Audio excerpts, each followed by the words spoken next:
lawmakers in Washington facing a new deadline to avoid another government shutdown with a little more than 2 weeks away. Funding at the border is still the sticking issue for both sides. Joining us right now is former New Jersey governor and author of the new book, Let Me Finish. Christie is here. Great to see you, Governor. Good to be here, Thank you so much for joining us. Absolutely. Congratulations on the book. Thank you. I was reading some excerpts, and I started reading it, and certainly your intro was chilling, actually. Why did you write this book? You know, there had been lots of talk of writing a book ever since Hurricane Sandy. And so I really didn't want to do it while I was in office. And so once I got out, and then all the different experiences that happened running for president and then endorsing President Trump and working with him, I thought there was a lot to say. And I think in a different way, you could tell this book is not a gossipy book. This book is about letting people behind the scenes to know what really happens. And I hope to give them a better and more fuller picture of what government does and how it's supposed to be doing it, and of the president and of my years in New Jersey. And you were there. Yes. You had that front row seat. And yep. You say, I stared at Steve Bannon across the desk. So this was how he wanted to play it. Like I was an errant child who deserved no explanation as I was bounced out the door. Steve knew and I knew, and certainly Donald knew, that I'd been one of the very few grown-ups on this wild ride of a campaign. Yeah. Yeah, and I mean, it was 2 days after the election, and Steve Bannon was sent to fire me, it didn't want to tell me who was behind the firing. It just said, "Listen, we expect you to comply." Was the words he gave. Wow. And, well, you don't say that to somebody from New Jersey. We expect you to comply.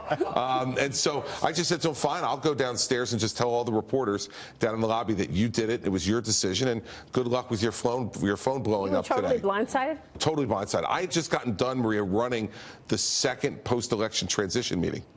Wow. So I'm chairman of the transition since May.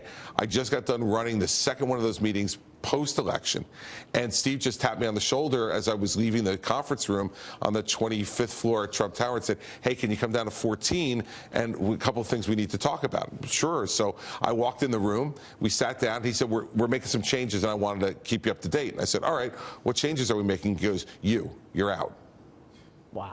I said, we want you to leave the building and don't come back. Well, Bannon's gone. Do you think that kind of attitude that has created some disarray within the West Wing, within the administration, that still permeates the people who are President Trump's advisors, and that's causing problems, particularly in communication, whether it's about the economy, the shutdown, you name it, there's been issues. It's better than it used to be, right? And like Wilbur Ross, for example, on the tariffs with the soup cans, and then telling for workers to go out and get loans to get through the shutdown. I mean, you can't get any worse than that in terms of messaging. No, and I think that, I think that one of the challenges is that there can't be any communication strategy, because the communication strategy comes from the president's Twitter feed.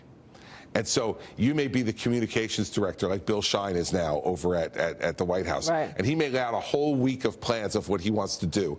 And then all of a sudden the president sends out one tweet because he's angry with someone or annoyed about something, and then the whole story goes in another direction. And that's just a part of working with Donald Trump. I mean, anybody who knows him knows that, people all the time come up to me in the supermarket or the dry cleaners and say, you're friends with the president, tell him to stop tweeting so much. I'm like, that's like telling him to stop breathing. Yeah, but you know what? His base loves it. That's the thing. Now, last night on Late Night, you said you would be a better president than President Trump. Tell us about that. You better think that if you ran for president, right? So I mean, true. I've heard some of the reactions to that this morning, and I'm surprised by people being surprised by that. I ran against him, so I would hope that I have enough confidence in myself to think I would be better. It's not an indictment on him at all. I think he's done a very good job, and I'd give him a B so far after 2 years. Why a B? Why a B? Why a B? Well, because there's things that we haven't gotten done, and there's been a lot of turmoil. I think that the shutdown is not a good thing, and I think it was a tactical mistake on his part to do that. To say he's owning it. Right. To say you own it when you don't have a plan on how to get out. Yeah. Who told the president to keep Jim Comey on as the FBI director? I have asked so many people that privately and even publicly, and they've never given me an answer. But that seems like the worst mistake of his presidency. It's one of the dumbest mistakes. I have no idea, but I write in the book that I told him in November. He asked me, and this is the funny part of living in Donald Trump's world. I'd gotten fired, as we just talked about, but he continued to call me and ask me for advice all through November and December during the transition. And one of those calls was, what should I do with Comey? And I said, well, if you're going to fire him now. Don't own him for a day. You know, don't have him come into the new administration, because once you own him for a day, he's yours. Right now, he's Obama's. And if you want to get rid of him now. And he didn't. And when he got rid of him later, that's an interesting part of the book as well. Jared Kushner called me 15 minutes after they fired Comey and said, "What do you think?" And I said, well, It's a little late. I said, you know, I'm not read into what the decision was, but it's going to create a huge firestorm. And he said, no, it's not. He said, the Democrats are vapor locked. They're not going to criticize us over this. They don't like Comey either. And I said, you're acting as if you're working in a world with intellectual integrity. You're in Washington. The Democrats are going to kill you guys over this. And it's what led, it's that naivete down there. Now, your relationship with Jared is interesting, because you could say that. You put his father in prison. In prison. Yeah. Yeah, so well, how was that? Well, actually, let's put it this way, Maria. His father put himself in prison because of what he did. I mean, you know, and he pled guilty to 18 counts. While I was U.S. attorney. And so, you know. Was that hard? What? To do it then? No, to just then become friendly with Jared. Well, it was hard, but my view was I had nothing against Jared. I mean, I understood that he would be upset about his father having gone to prison, but let's face it, the crimes that were committed were pretty awful. You described them as loathsome. Well, listen, would you call it loathsome if let's say this. Let's say that your brother sent a prostitute after your husband. She seduced him, videotaped them having sex together, and then your brother mailed the videotape to you. To attempt to intimidate you from cooperating in the federal investigation. What about your relationship with the president? How has that evolved? Listen, it's 17 years long, right? So we've been friends since 2002. We have a great relationship and a lot of fun together. And we've had great respect for each other professionally. And we still talk all the time. So it's none of this stuff. Is he talking to you now after the book? Yeah. Yeah, and I gave him the book on Saturday.